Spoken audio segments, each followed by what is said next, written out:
Señor, te damos gracias por el tiempo de oración que hemos compartido como iglesia. Gracias porque también podemos ser guiados por tu palabra.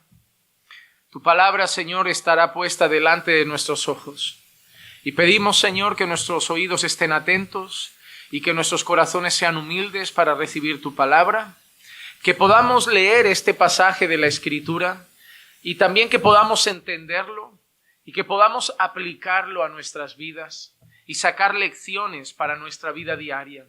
Así que háblanos hoy, Señor, a través de este texto en el libro de Génesis y que tu palabra dé fruto en nuestra vida. Edifica hoy a tu pueblo aquí reunido. Te lo pido en el nombre de Jesús. Amén. Amén. Amén. No los vamos a leer todos, como saben, iremos poco a poco adelantando en el pasaje, pero hoy vamos a comprender ese pasaje, Génesis 26, de los versículos 26 al 35, por si desean tener también su Biblia abierta ahí y luego ir siguiendo el texto, a pesar de que todo estará como siempre en la pantalla.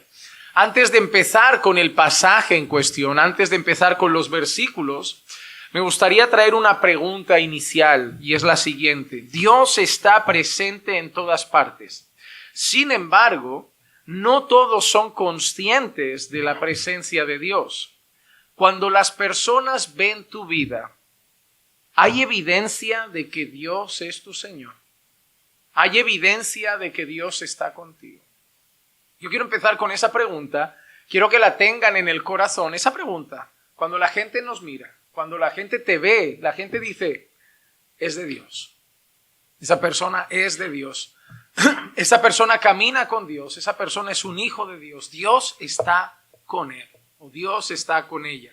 Guardemos esa pregunta en el corazón y vamos a entender eso en el desarrollo del mensaje, porque lo primero que vemos en la secuencia de versículos de hoy es eso.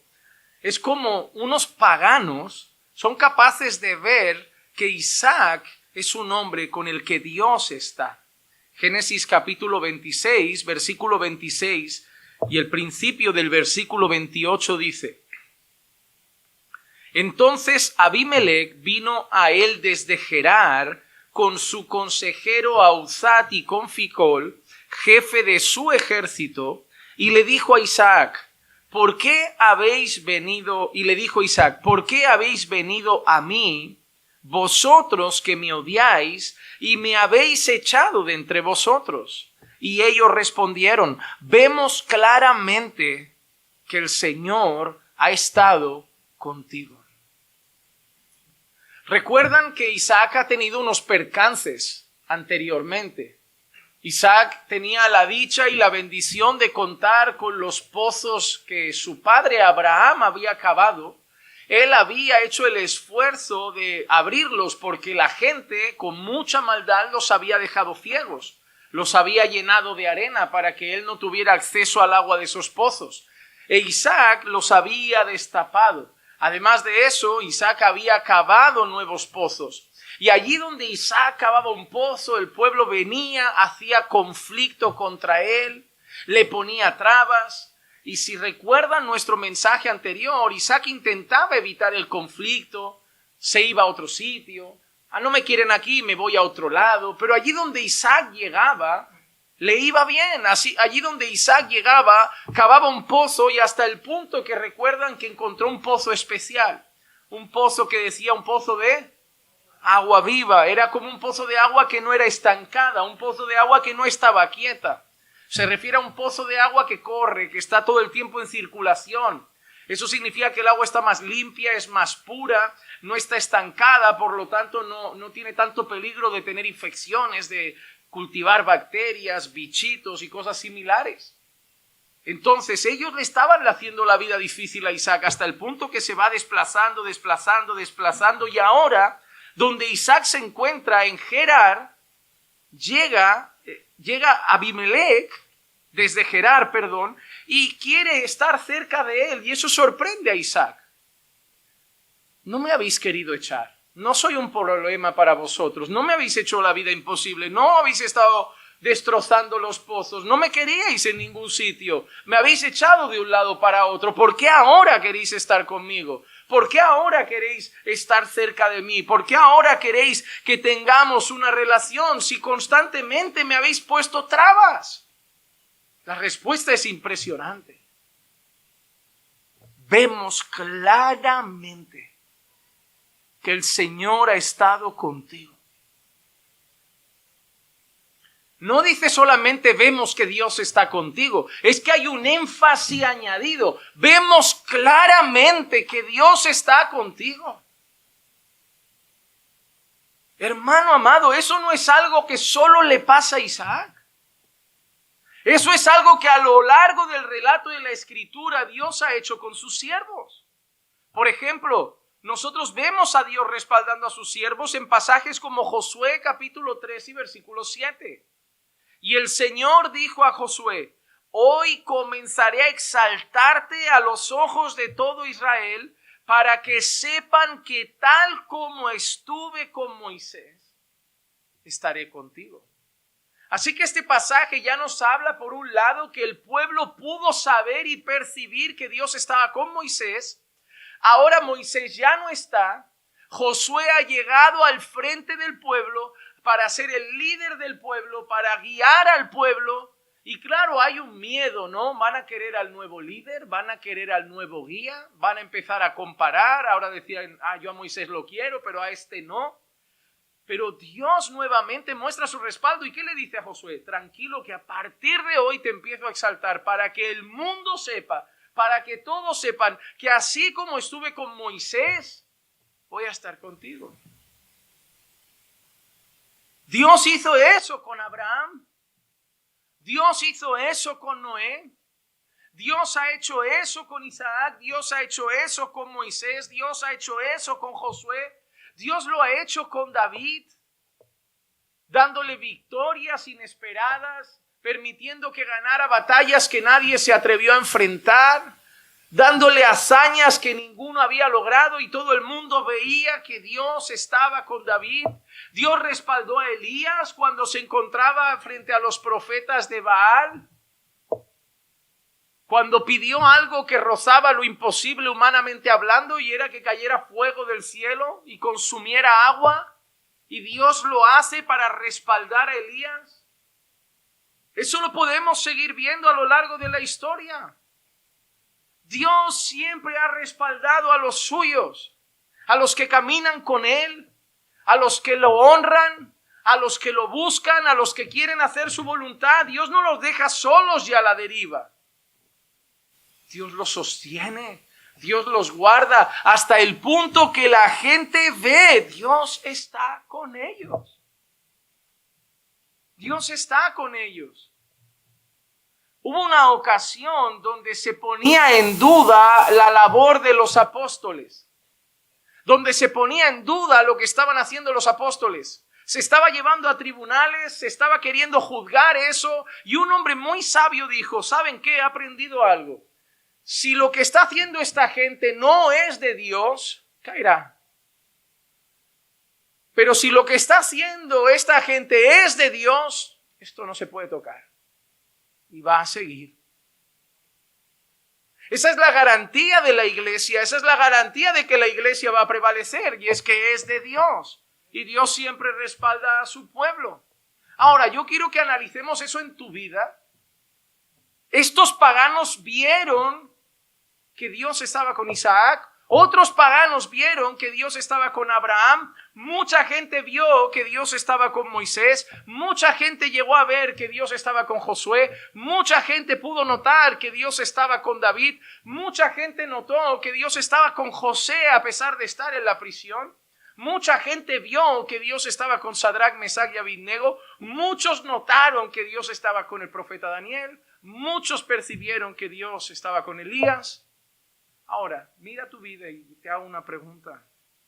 Por tu manera de vivir, por tu carácter, por lo que tú transmites al mundo, el mundo tendría claro, este no es como nosotros. El mundo tendría claro, ante nosotros tenemos un espécimen diferente. Y quizá no entenderían que se trate de Dios, a lo mejor si son ateos, pero dicen claramente no es como nosotros. O pasamos más desapercibidos de lo que pensamos. O somos más parecidos a nuestros amigos, a nuestra familia y a nuestros compañeros de lo que pensamos. Es decir, cuando yo veo el Antiguo Testamento y veo el Nuevo Testamento, yo veo una diferencia entre el mundo y el pueblo de Dios. Y yo hago una simple pregunta: si el mundo nos mira, ¿ve esa diferencia hoy en nosotros? El mundo dice, no, esta gente son raros. O el mundo es capaz de decir, como este hombre, claramente veo que Dios está con ellos. Hermanos, yo te animo a leer la Biblia y a leerte a ti después. Yo te animo a leer la Biblia y a ver al pueblo de Dios.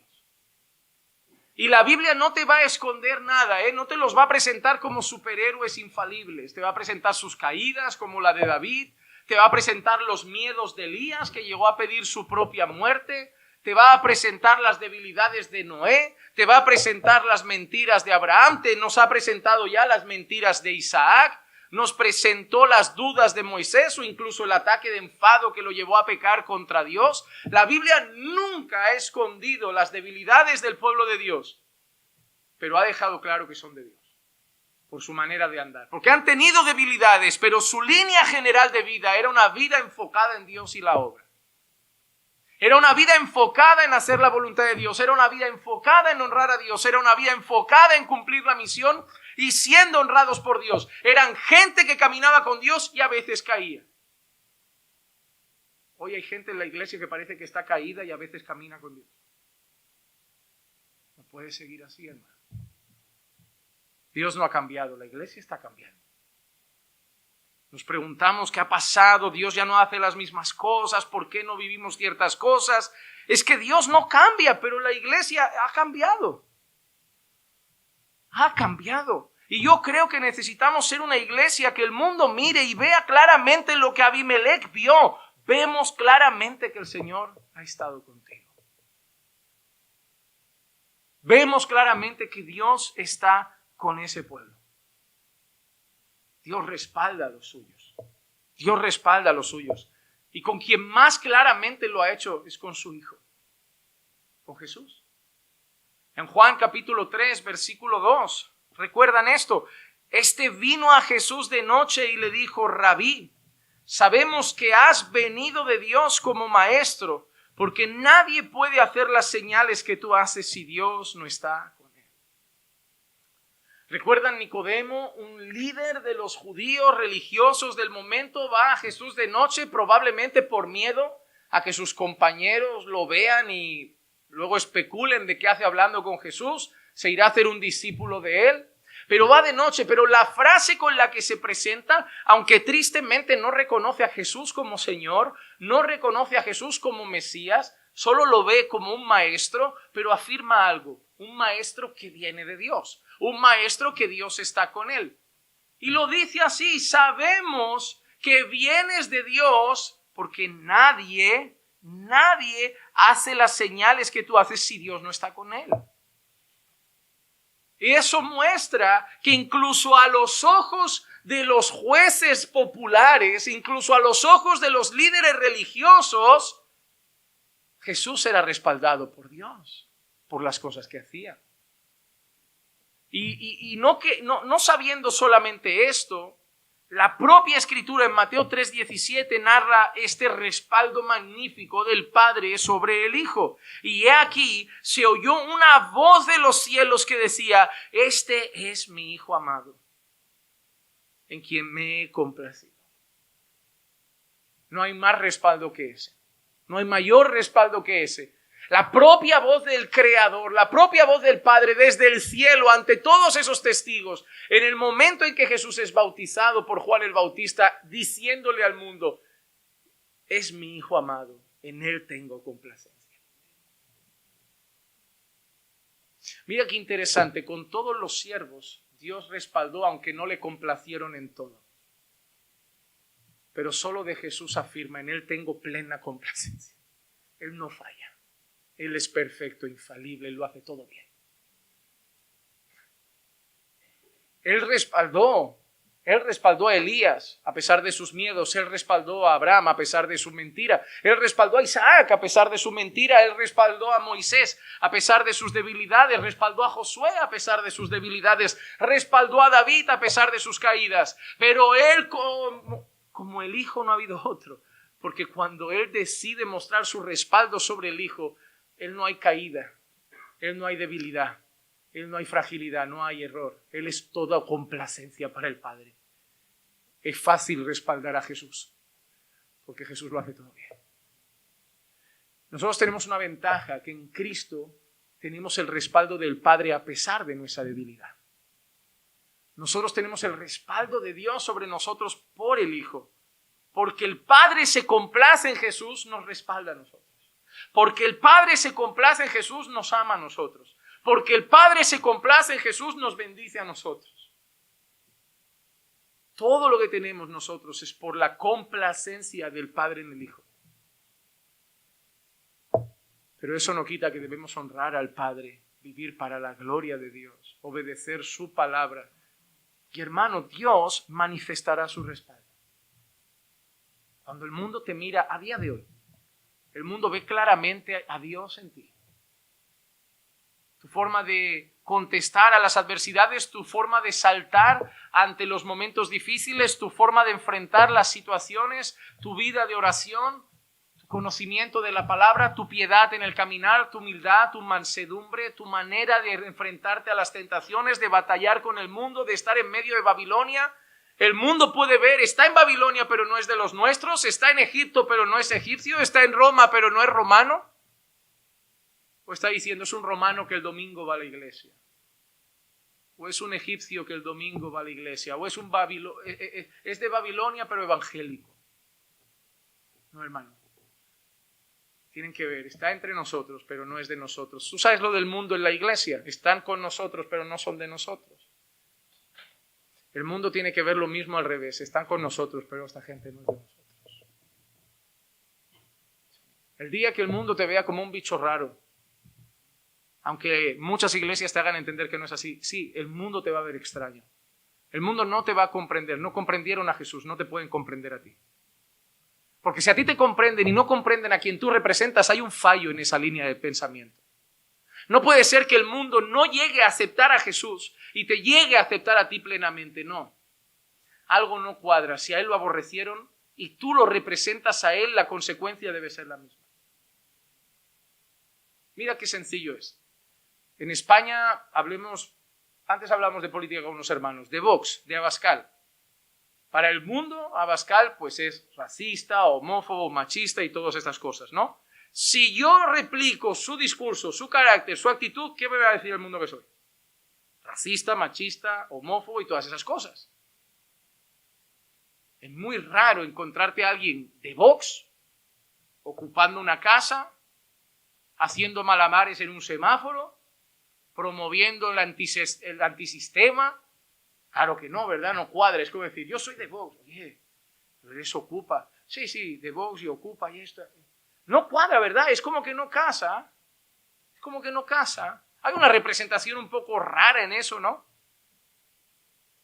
Nosotros representamos al Señor. La iglesia es la embajada de Dios en la tierra. Es la embajada del reino de los cielos. Cada país tiene su cultura, cada país tiene sus costumbres y el reino de Dios, la embajada, tiene que estar representada por ciudadanos de ese reino que viven bajo la cultura, los valores, principios y normas de la constitución de ese reino, que es la santa palabra de Dios. Y deben haber una diferencia entre el mundo y nosotros, claramente. Por eso Pablo lo dice en Romanos 12, no os conforméis a este siglo. Transformaos por medio de la renovación de vuestro entendimiento. No podemos estar conformados a este mundo, ni en carácter, ni en principio, ni en valores. Y cuando vivamos al revés, entonces dirán, no son de aquí. Bichos raros, son extraños. A los jóvenes le dirán, tienes una mente antigua, esos son valores que tenía mi abuelo. Eso de la virginidad, de cuidarse en el noviazgo. Si te dicen eso tus amigas, vas bien. Cuando te lleves bien con todas las compañeras de la universidad es cuando hay que sospechar.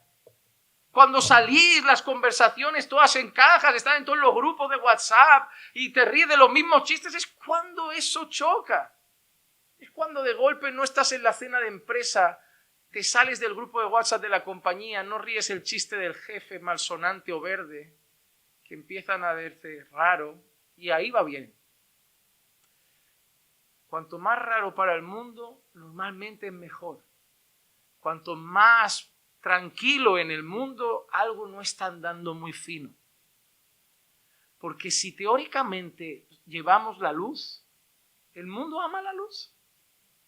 A la luz de la Escritura, el mundo odia la luz, porque sus obras son malas. Si teóricamente somos luz y llevamos la luz de Cristo, el mundo nos va a tener que aborrecer, porque sus obras son malas. Entonces, cuando encajamos mucho con el mundo, hay algo sospechoso.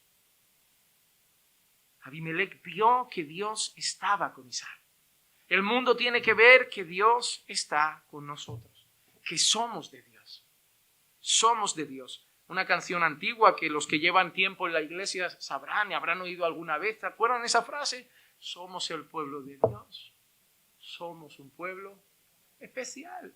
Es la realidad, no hay cómo mentir. Somos un pueblo especial, un pueblo distinto. Sí, no tenemos antenas ni somos verdes, no venimos de Venus o Marte, pero somos distintos en valores, en principios, en carácter, en conducta, en metas, en objetivos, en deseos, en prioridades, en motivaciones, en lo que mueve nuestra vida. Todo eso es distinto. Todo eso es distinto. Porque Cristo es el ancla de todo. Ahora, después de reconocer que ven claramente a Dios con ellos, después de reconocer que ven claramente a Dios con Isaac, ¿qué intenta hacer ahora? Buscar el favor de Isaac. Versículos 28 y 29 dice, así es que dijimos, haya ahora un juramento entre nosotros. Entre tú y nosotros hagamos un pacto contigo de que no nos harás ningún mal, así como nosotros no te hemos tocado y solo te hemos hecho bien. Ay, Señor. La gente olvida rápido lo que te hace, ¿no? O sea, rápido. Y te hemos despedido en paz.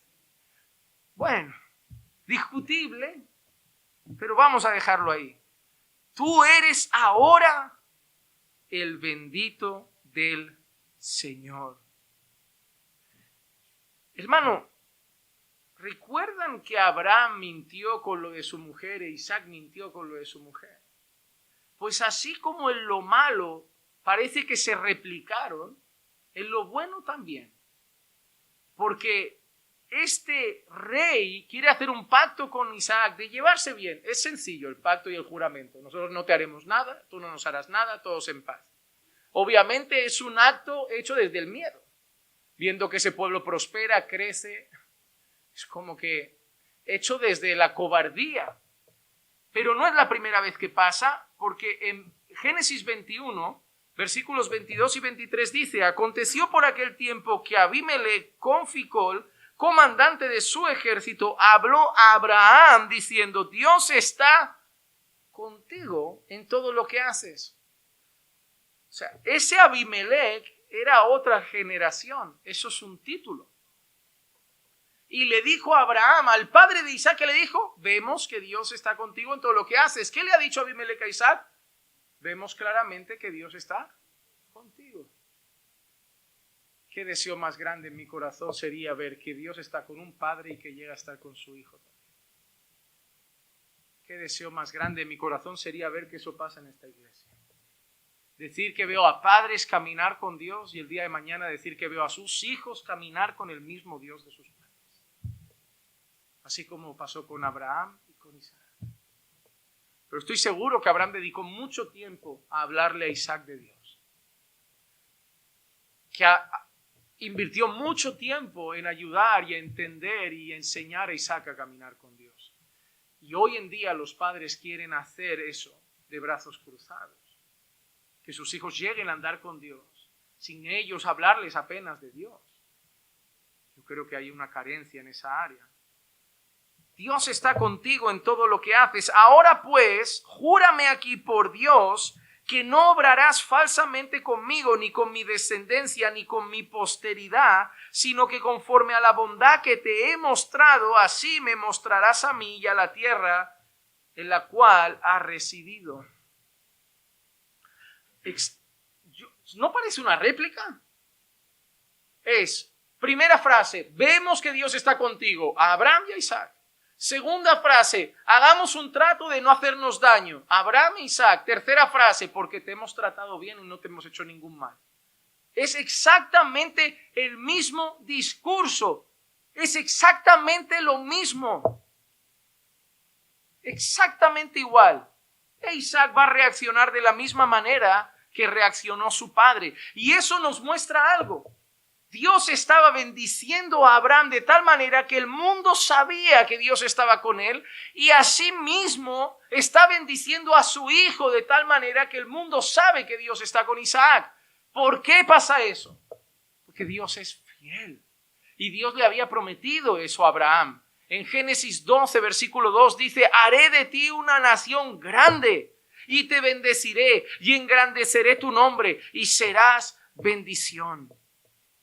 Hermano, lo que vemos en Isaac no es que Isaac es bueno y se ha ganado toda esa bendición. Lo que vemos en Isaac es la fidelidad de Dios.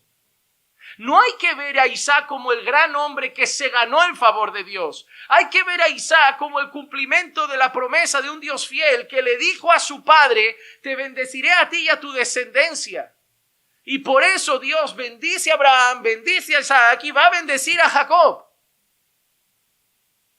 Porque Dios sigue cumpliendo sus promesas.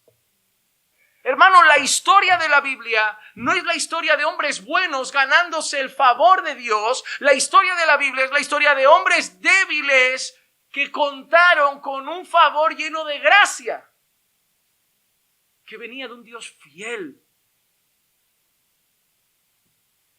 Si llegar al final de la salvación dependiera únicamente de nosotros, estamos fatal. Te lo digo, yo no dormiría. Porque yo no sé tú, yo fallo a Dios. Yo fallo a Dios. Y si yo dijera todo depende de mi esfuerzo, lo veo muy complicado porque yo fallo. No doy la talla, hermano. Yo miro la Biblia, donde Dios dice: así se camina conmigo. Así debes hablar, así debes sentir, así debes pensar, así debes perdonar, así debes ser de marido, de ciudadano, de padre, de esposo, de hijo. No doy. Vivo para dar, me esfuerzo para dar, me levanto cada mañana con el deseo de dar, no doy. Si depende de mi excelencia llegar a la gloria, hermano, yo me voy ya por la deriva. Pero mi confianza no está en que yo lo voy a llegar a hacer excelente y en el último día lo habré hecho tan bien que dirá: ¡wow, te lo ganaste! No, mi confianza está en su fidelidad, no en la mía. En que Él ha prometido ayudarme, en que Él ha prometido sostenerme, en que Él ha prometido empezar una obra que va a perfeccionar, en que Él ha prometido el perdón sobre mí, en que Él ha prometido la garantía de la herencia, en que Él ha prometido que ninguna condenación hay para los que están en Cristo Jesús, en que Él ha prometido que ni lo alto, ni lo profundo, ni lo pasado, ni lo porvenir, ni principados, ni potestades, nada ni nadie podrá separarnos del amor que hay en Cristo Jesús, en que Él ha prometido que es poderoso para sostenerme hasta el final, en que Él ha prometido que yo ya estoy sentado en las regiones celestiales con Cristo, en que Él ha prometido que voy a ser glorificado el día de mañana. En eso descanso. No por eso me relajo y me voy a pecar.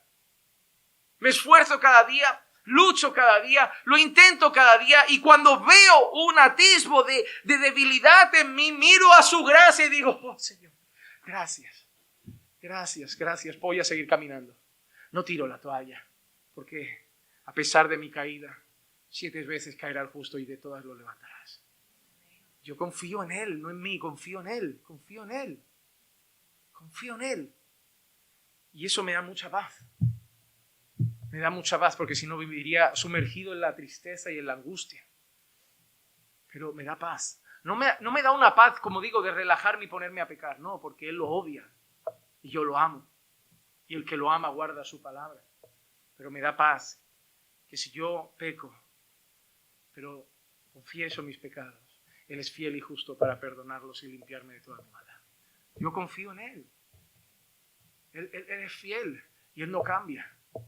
Él no cambia. Él fue fiel con Abraham, Él fue fiel con Isaac, Él fue fiel con Jacob, Él fue fiel con José, Él fue fiel con Moisés, Él fue fiel con Josué, Él ha sido fiel con Elías, Él ha sido fiel con David, Él ha sido fiel con todos sus siervos, Él ha sido fiel con todo su pueblo y Él es fiel con el suyo de hoy.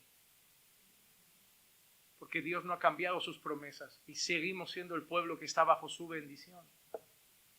No en Abraham, en Cristo.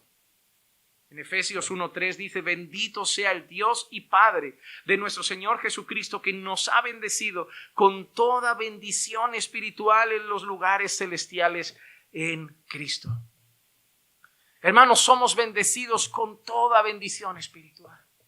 No tenemos nada que envidiar a las bendiciones de Abraham, no tenemos nada que envidiar a las bendiciones de Isaac, no tenemos nada que envidiar a las bendiciones de Jacob, no tenemos nada.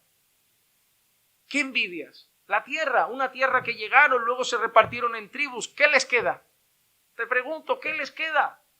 ¿Dónde están esas tribus? Si se pelearon entre ellos, si se dividieron en dos reinos, si se fueron unos por un lado, dos por otro, cada uno con sus reyes. De ahí la disputa de judíos y samaritanos. ¿De dónde crees que viene todo? Ahora pregúntale a cada uno dónde está su tierra, su pedazo de tribu, su pedazo de tierra, su templo. No les queda. Nosotros sí que tenemos una bendición que no se va. Hemos sido bendecidos con toda bendición espiritual en las regiones celestiales en Cristo Jesús. Nuestras bendiciones son eternas, no temporales, ni pasajeras, ni terrenales, eternas. Las tenemos en Cristo. Así como Isaac era bendecido en Abraham, nosotros somos bendecidos en Cristo. Ahora, ¿qué hace Isaac? Isaac podría aprovechar que realmente es más grande ahora en número, que está más fuerte y que en el fondo Isaac sabe que cuenta con el favor de Dios. Y podía responder ¿cómo? Con violencia. Podría negarse al trato, ¿no? Ahora quieres ayuda, ¿no? Ahora porque vienes con miedo, vienes asustado. Podría ser el carácter de alguno de nosotros, ¿verdad? Hay una canción brasileña que se hizo muy famosa entre los evangélicos de Brasil. Se llamaba Sabor de Miel. La traducción diría algo así: quien te vio en la prueba y no te ayudó, te va a ver en la bendición y se va a arrepentir. Y yo digo, pero qué porquería estamos cantando. Canciones vengativas, pero ¿qué es eso? Y lo peor es que los evangélicos allí la cantaban. No, el enemigo va a estar aquí. ¿Por qué cantamos canciones vengativas? ¿Qué hizo Isaac? Génesis 26:30. Entonces él les preparó un banquete. Comieron y bebieron. Esa es una actitud cristiana. Esa es la actitud de un hijo de Dios. No vengativa. No de, ahora vienes. Ahora, cuando yo te necesité. Cuando yo pasé por ahí. Cuando yo estaba peor. Cuando no era tan grande mi pueblo. Ahora vienes. No. Es un hombre de Dios. Es ahí donde vamos a ver si somos gente de Dios. Es ahí donde se va a ver si realmente Dios está con nosotros. Hermano, la gente no va a ver que Dios está contigo cuando tengas una casa. ¿Sabes por qué? Porque hay mundanos con 2 casas. La gente no va a ver si Dios está contigo cuando tengas un Porsche, porque hay mundanos que tienen 4 Bugattis.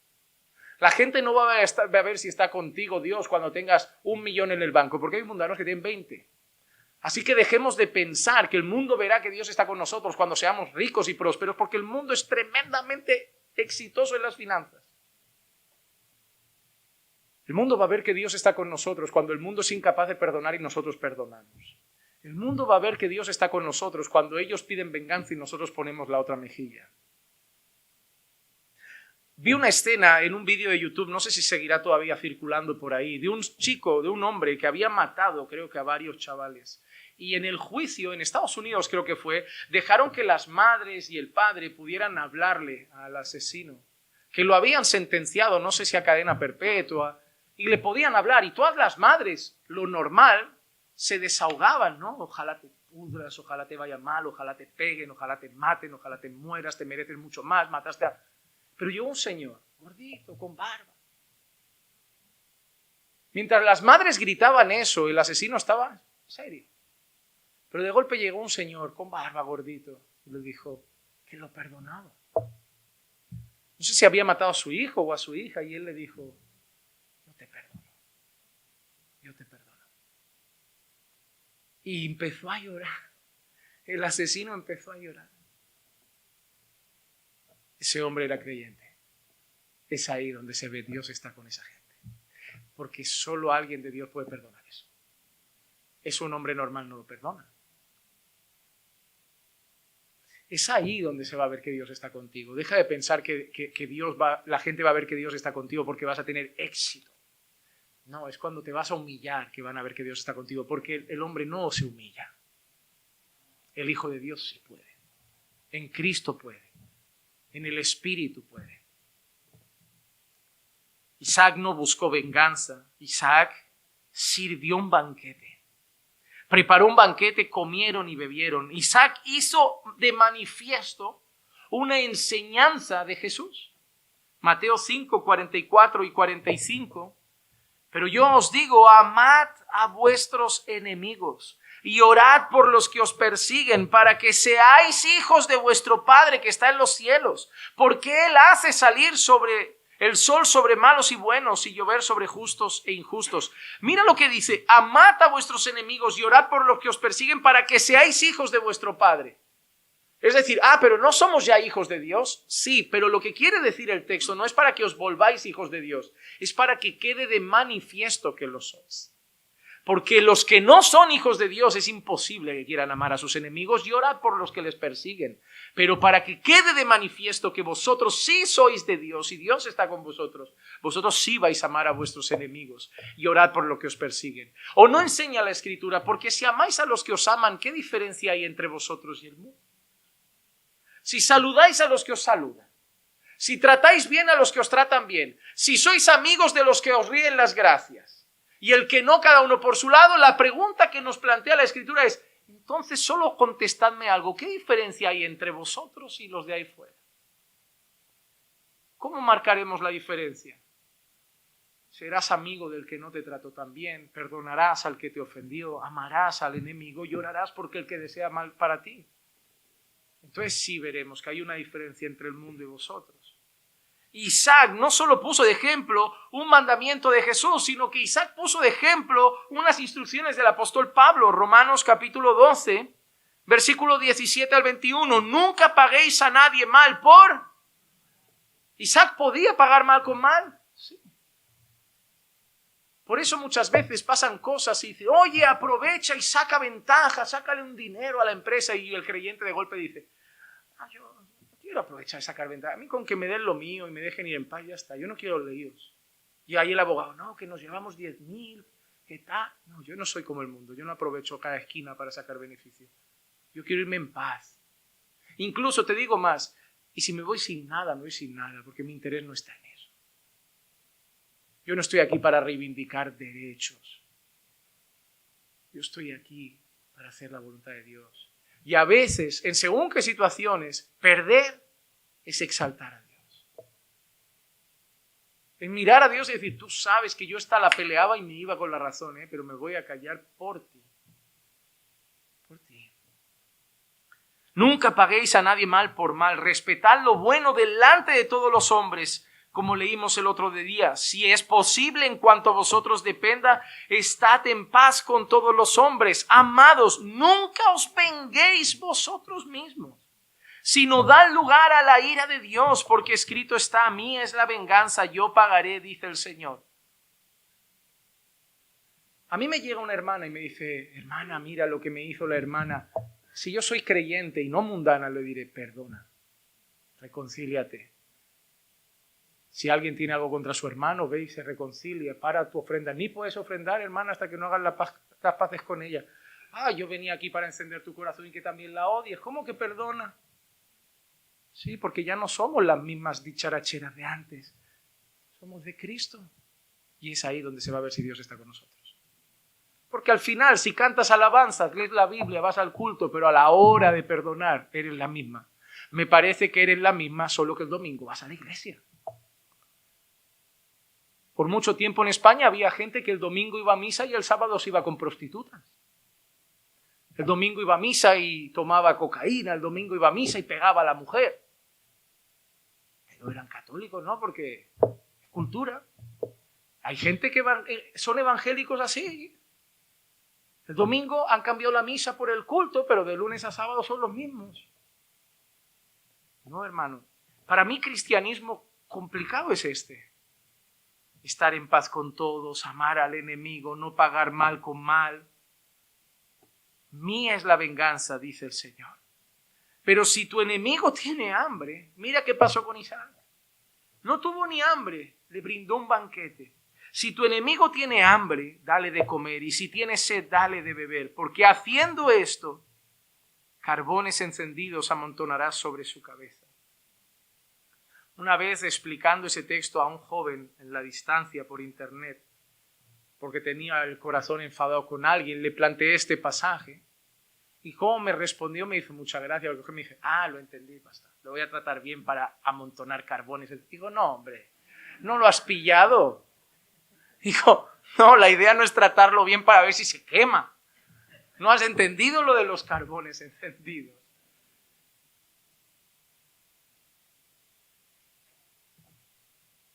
Cuando lo tratas bien, le pasa como al asesino aquel de la escena. Que el corazón no lo entiende y se empieza a quemar por dentro el corazón. Dices, esto no puede ser, si yo le he hecho mal, ¿cómo me puedo hacer esto? Porque es cuando, hermano, es cuando la gente espera un grito y le das un abrazo, que algo se descuadra en el corazón. ¿Qué ha pasado? Si yo vine a pelear y me acaba de abrazar, ¿qué pasa? Es cuando hacemos eso. Esos son carbones. Eso es Dios acumulando también su propia ira, como diciendo, te están tratando bien, te estás alimentando para cuando llegue el juicio no tener excusa. Pero nuestro deber está en hacer el bien. Por eso termina Pablo diciendo, no seas vencido por el mal, sino vence con el bien el mal. ¿Te has dado cuenta? No dice simplemente ignora el mal, dice que lo contrarrestes con el bien. Que aprendamos de la actitud de Isaac, de la enseñanza de Jesús, de la enseñanza de Pablo y seamos capaces de ponerlo por obra. Ahora, ¿qué hacen? Seguimos con el relato. Se hace ese juramento que vino a buscar Abimelech. Génesis 26:31 dice, y se levantaron muy de mañana y se hicieron mutuo juramento. Entonces Isaac los despidió y ellos partieron de su lado en paz.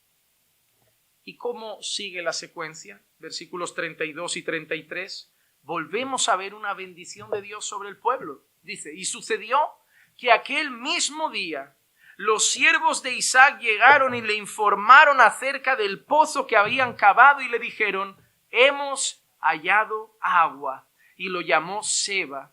Por eso el nombre de la ciudad es Beerseba hasta hoy.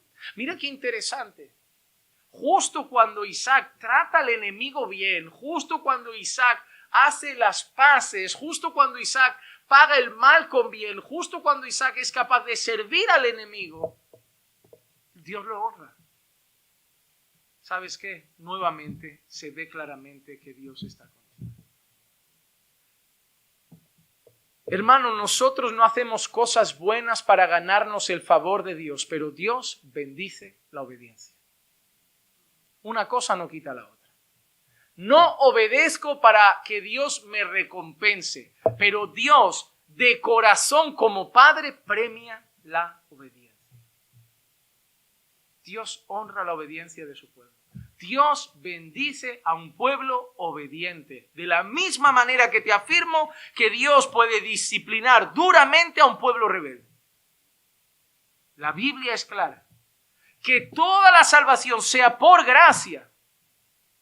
Que el legalismo implica, me porto bien para ganarme el favor de Dios. No, el favor de Dios lo tengo en Cristo. Hago lo que es correcto no para ganarme el favor de Dios, porque el favor de Dios lo tengo ya. Hago lo que es correcto porque amo a Dios. No para tener su favor, sino para su deleite y para su gloria. Y en esa relación donde ya tengo su favor y yo lo obedezco para honrarlo y exaltarlo por amor, Él además de eso es tan bueno que dice, encima te bendigo. Dios bendice la obediencia. No debemos obedecer para ser bendecidos, debemos obedecer por amor, pero Dios bendice la obediencia. La bendición nunca debe ser la motivación, Dios debe ser la motivación. La bendición es simplemente el resultado de ello. Los panes y peces no deben ser la meta, Jesús debe ser la meta, solo que a veces hay panes y peces. Dios bendice a su pueblo. Y cuando eso sucede, Dios vuelve a mostrar su fidelidad, Dios vuelve a mostrar que cumple sus promesas. Génesis 26:3 dice, reside en esta tierra y yo estaré contigo y te bendeciré, porque a ti y a tu descendencia daré todas estas tierras y confirmaré contigo el juramento que juré a tu padre Abraham. Ahora, ¿qué le ha dicho a Isaac? Te las daré a ti y a toda tu descendencia, y así confirmaré el juramento que le hice a tu padre. O sea, las bendiciones de Isaac no se van a quedar en él, van a ir a la siguiente generación, pero todo tiene el mismo origen, en Abraham. Cuando nosotros partamos de esta tierra, si el Señor Jesús no viene antes, el siguiente pueblo de Dios que siga aquí tendrá la misma bendición que nosotros como pueblo de Dios. Porque Dios no dejará de bendecir a su pueblo en Cristo siempre. Terminamos con los dos últimos versículos de hoy. Y el capítulo 26 cierra con un saborcito amargo. Pero yo creo que no es casualidad, que tiene que ver mucho con lo que va a desarrollarse en los hijos de Isaac. Problemas familiares que continúan. Ya hemos visto alguna cosita que ha pasado, pero ahora vamos a ver problemas familiares que continúan. Dice así, cuando Esaú tenía 40 años, ¿te has dado cuenta? ¿Recuerdan con cuántos años se casó Isaac? No se casó con 20. Esaú se casó cuando tenía 40. Hermano, no tengas prisa. Lo importante es casarse con la persona adecuada, en el momento adecuado. Las prisas no son buenas. Hermano, guárdate esta frase en el corazón. Mejor casarte tarde y bien que pronto y mal. Porque si te casas tarde y bien, disfrutarás de unos pocos años casado, porque tampoco se es infeliz soltero. El matrimonio no es una carencia que tenemos dentro y que si no nos casamos seremos infelices toda nuestra vida. No, es una bendición. Pero no podemos tener una carencia, porque si es una carencia se vuelve un ídolo. Y entonces no voy a correr detrás de Dios, voy a correr detrás de casarme. No, Dios tiene que ser mi plenitud. El matrimonio tiene que ser una añadiduría. Luego te pasará con los hijos. Un matrimonio que necesita un hijo para tener plenitud tiene un problema. El hijo puede volverse un ídolo. Incluso correr de cualquier manera. No. Dios tiene que ser nuestra plenitud. Porque hay cosas que no tendremos. Hay gente que no se va a casar. Lo digo en serio. Hay gente que no se va a casar y va a ser feliz en el Señor. Hay gente que se va a casar y va a ser feliz en el Señor. Hay gente que va a tener hijos y va a ser feliz en el Señor. Hay gente que no va a tener hijos y va a ser feliz en el Señor. Hay gente que va a tener una casa y va a ser feliz en el Señor. Hay gente que nunca tendrá una casa y va a ser feliz en el Señor. Porque nuestro gozo y plenitud debe estar en el Señor. Todo lo demás, si viene bien, si no, también. Pero Dios es el todo. Dios es el todo. Mejor casarse más tarde y disfrutar de unos años bendecidos en un buen matrimonio en el Señor, que por prisas casarte pronto y aguantar hasta la muerte sufriendo. Porque no lo hicimos bien. Hermanos, mejor siempre busca la guía de Dios y no la del corazón, que a veces es un estorbo. Esaú tenía 40 años y se casó con 2 mujeres. Se casó con Judith, hija de Beeri hitita, y con Basemat, hija de Elón hitita. Y termina el texto. Y ellas hicieron la vida insoportable para Isaac y Rebeca. ¿Te has dado cuenta cómo hay que elegir bien la nuera? Literalmente el texto dice eso. Hicieron la vida imposible para Isaac insoportable para Isaac y para Rebeca.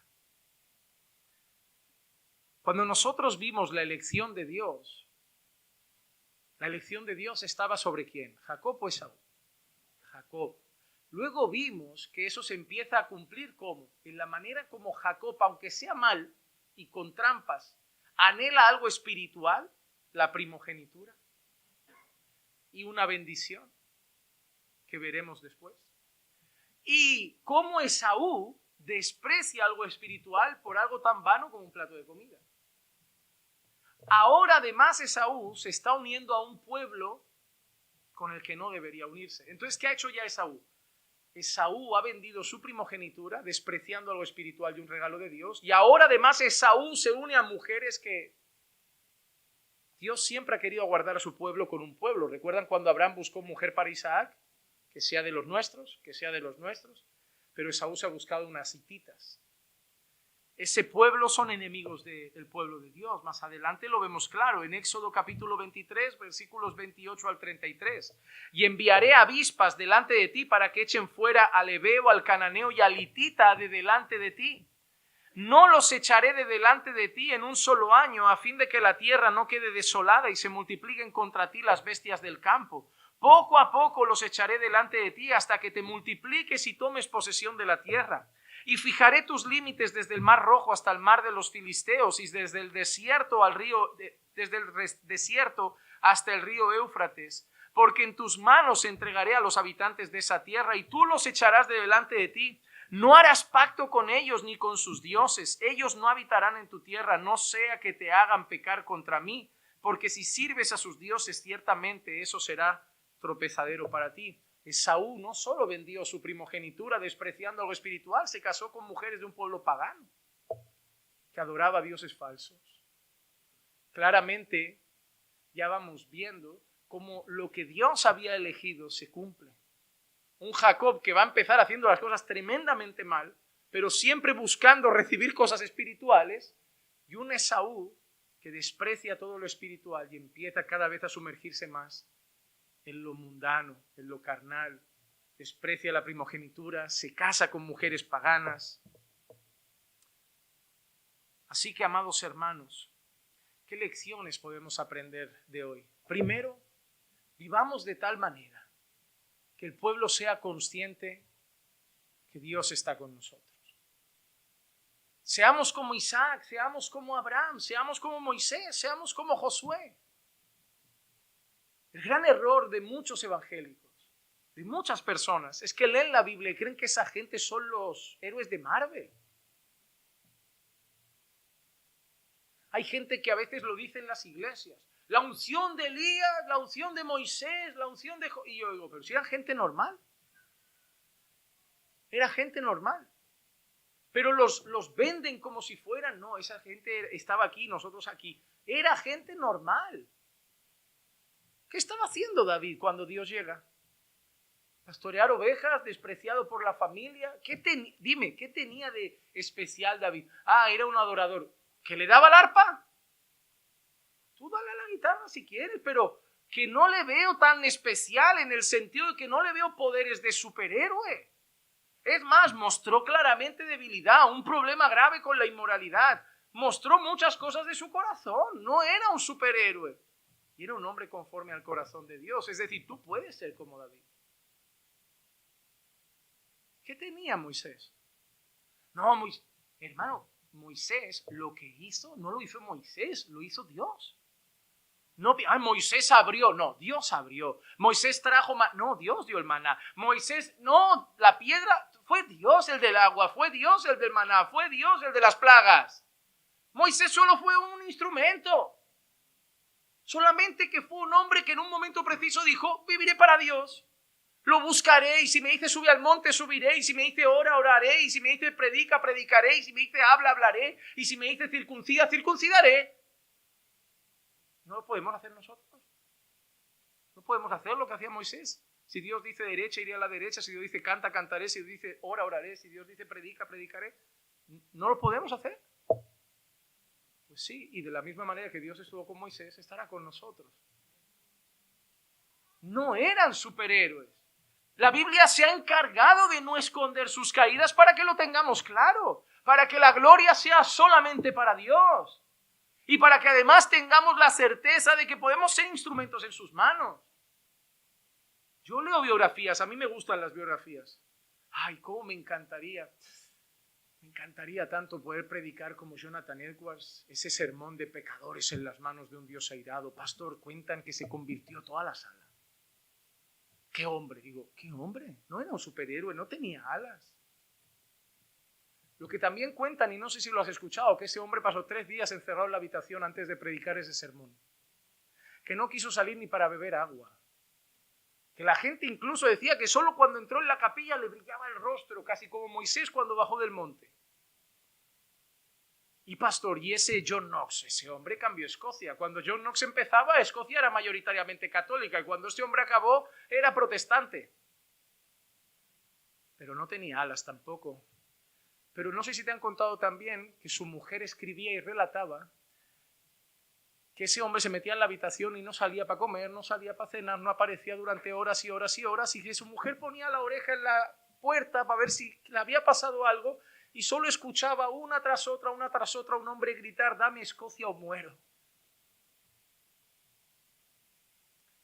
Pastor, y ese Spurgeon, que hasta hoy el tabernáculo está ahí en Londres, firme, qué predicador, Pues ese predicador ni pisó un seminario. ¿Y qué iglesia? Dice que miles de personas se reunían. ¿Te han contado lo que tenía esa iglesia en el sótano?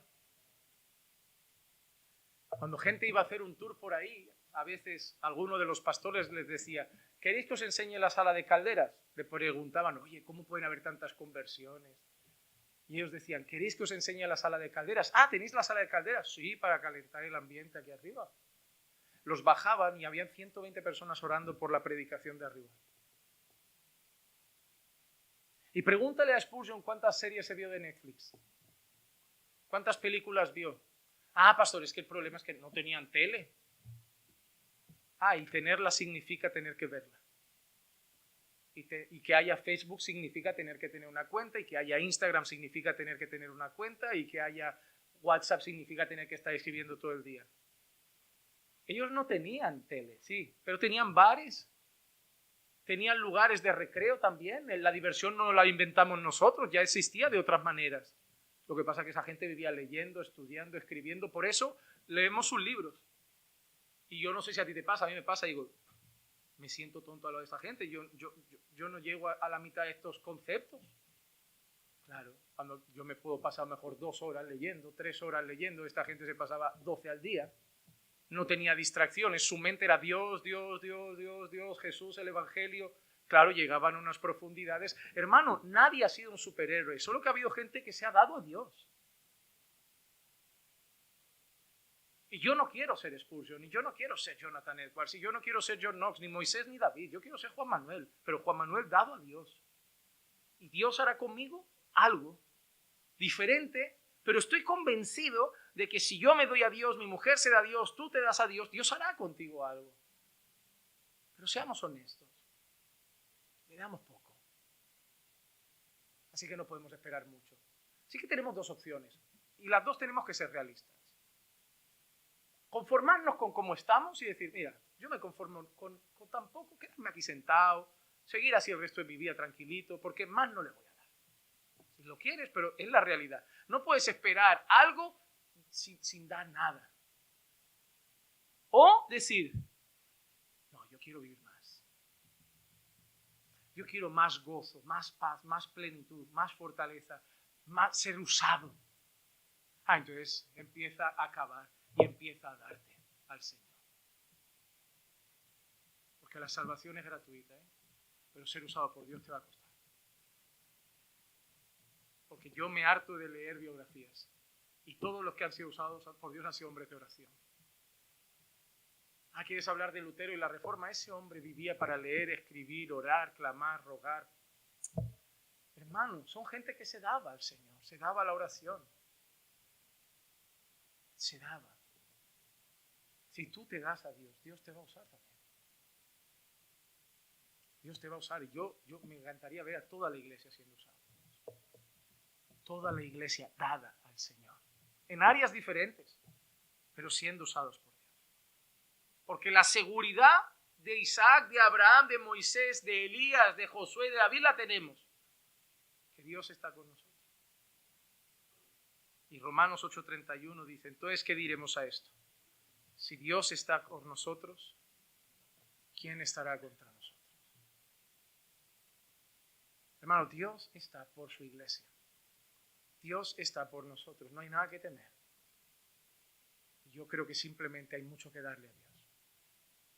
Más en oración, más en palabra, más en servicio, más en entrega, más en renuncia, más en morir a nosotros. Decir, Señor, déjame ser instrumento en tus manos. Señor, úsame para algún propósito de esta generación.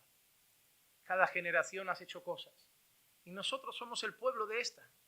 Úsanos para hacer algo en Hospitalet, en España, en el mundo. Úsanos, usa Caminando por Fe, usa nuestra vida, usa nuestra congregación. Pero no podemos jugar como Gilson, ni entretenernos como otros. ¿Queremos eso, hermanos? Pues vamos a tener que orar, ayunar, clamar, buscar, morir. Yo estoy dispuesto, juntos, a que lo hagamos.